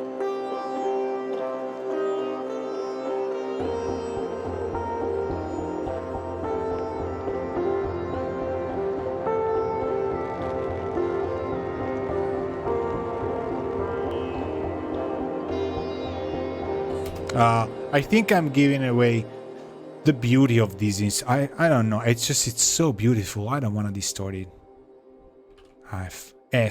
Press F to pay respects to the sitar. It's a beautiful sound. It just adds all those highs that we kind of needed. So do we have another one? I think no, right? Sitar phrases, perks, loops. There was another sound like this guy here. How many were there? 1, 2, 3, 4. No, okay. 1, 2, 3, 4. Awesome. So it's all of them. Good. So that's it. I mean, pretty much for now. I don't have obviously the energy to keep going and compose more and stuff. That was pretty good for one morning. Plus, you know, you.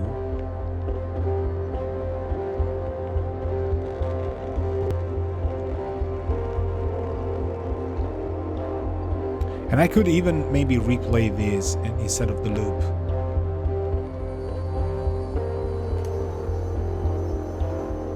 But I could. You hear there's this. Am I doing it right? Now I'm seeing things. Where's this track? String loop. Yes. No. Yes. Where did I open Fat Channel? Completely forgot. Here?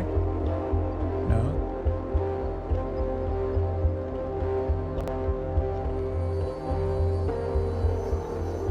Let's see.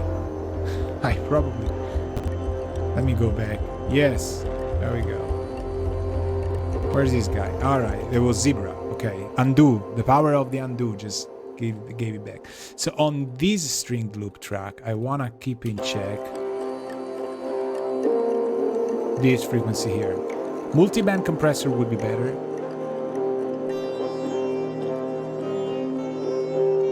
This.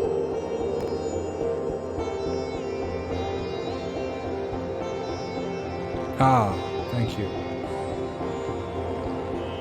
No highs. We don't need them.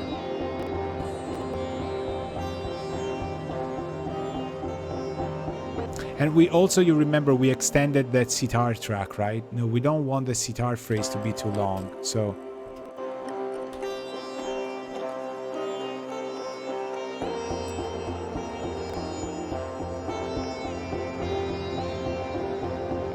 Here, it has to just done.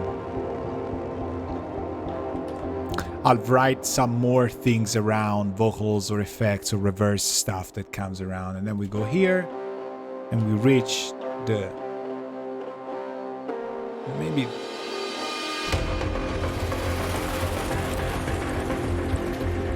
Right? That's what I'm talking about, man. I'm so excited about stuff. Now, last thing before we draw the plugin, I just want to check you something that sometimes I have in my mix bus, and this Firemaster that we talked about a little bit before. I have a preset that you're allowed to steal. It's called the Raven Hotel. I don't know if you got a reference from something, but it's it just hear what it does. It's just, so let's start from this part. It's adding there's some bass, depth, air, color, and there's a dry wet to 6.5, I say.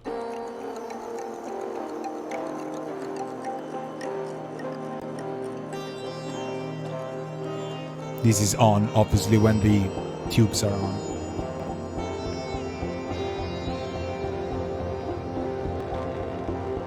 Off.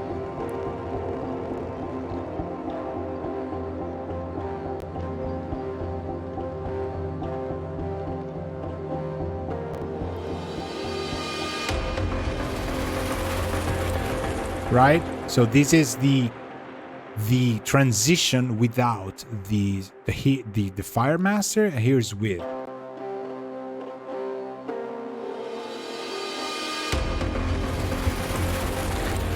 Because I started it from here, from bar 30, whatever, where I'm at 31, obviously some MIDI parts are not even playing, but the impact is playing. That was the part that, you know, I cared the most to let you hear. So let's hear the transition to the second part.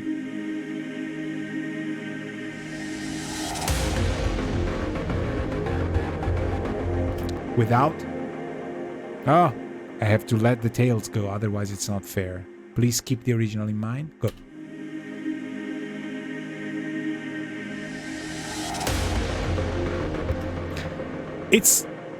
It's not night and day, but it is night and day. Like, it's a 3% difference, I would say 5%, but it's so much. Even the choir has a great, like a high frequency air.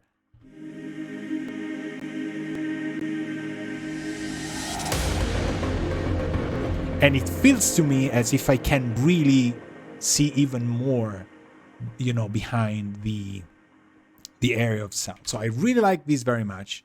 Let me go to whoever is now here. How can I do it?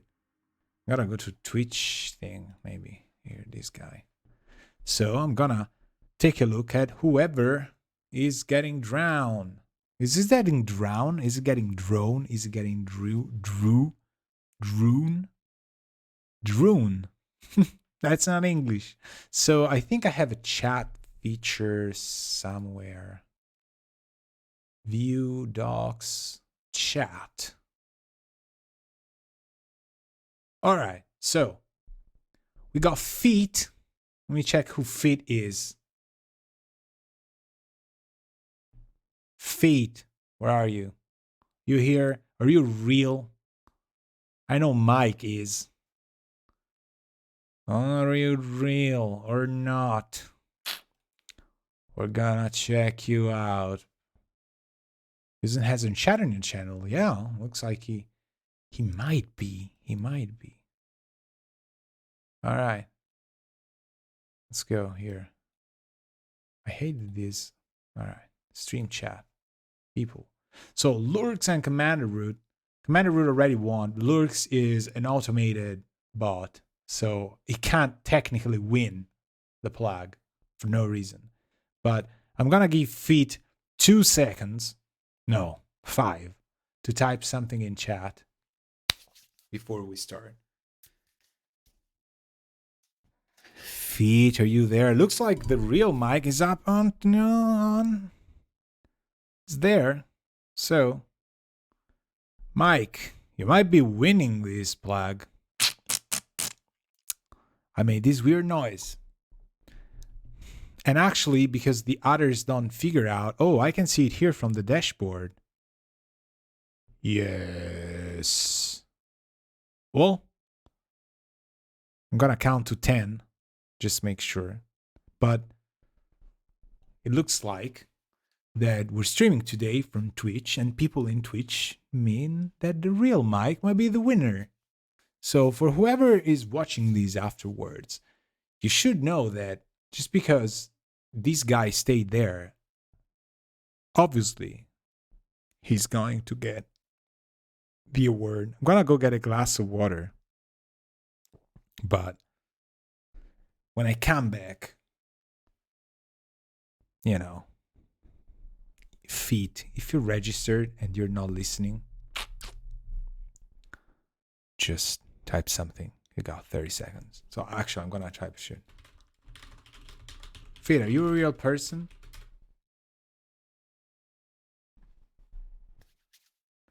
Do do do do do do do do do do do do do do do do. I hope you had fun. I hope you had fun, and this overview of Atlas and also Calm, which comes from Steel Rast sound and is completely free, and also our Cinescapes Pro, another amazing library here. Oh, I erased the other one. Where's Calm? I want all three here. I'm gonna make a screenshot of this. Boom. I hope this was fun and instructive to you. And we talked about so many things. So many things. So again, this is how I use libraries. This is not how I always use libraries, but this is how I did for this song, which is called Landing Pads, and goes a little bit, except in the chorus and stuff, goes a little bit like this.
All right.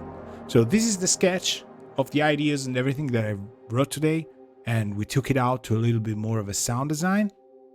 And well, from what I see here, there's no need to draw unless somebody else is here in the room. It looks like the real mic has the audience, the real mic F, sorry. So that's the highest attendance and a real person, especially, which is important. We can't really award bots, although we're talking about cyberpunk features, so that could be very well it. So I'm gonna count to 10, and then I'm just gonna automatically give it a word to the real mic. If somebody else is somewhere else in this chat or I don't know, whatever, any other system, any other streaming, remember, you gotta be not only following, but you gotta be in the chat to win this library. As Mike, which I think he's the real Mike because it's called the real Mike F, is. So 10, 9, 8, 7, 6, 5, 4, 3, 2, 1, go. All right, the real Mike. Send me your email once you're done to alberto@fuseroom.com, and you're gonna win Atlas. And I'm just gonna give you a code. You can go there, download it for free, and have fun. So thank you very much for watching. I hope this was inspirational and instructional to you. We're gonna keep going. I'm gonna keep, just write the actual real song of these, with all the little details and stuff. And we'll see each other soon because there's more coming. So thank you very much. Stay tuned and have fun. Ciao, ciao.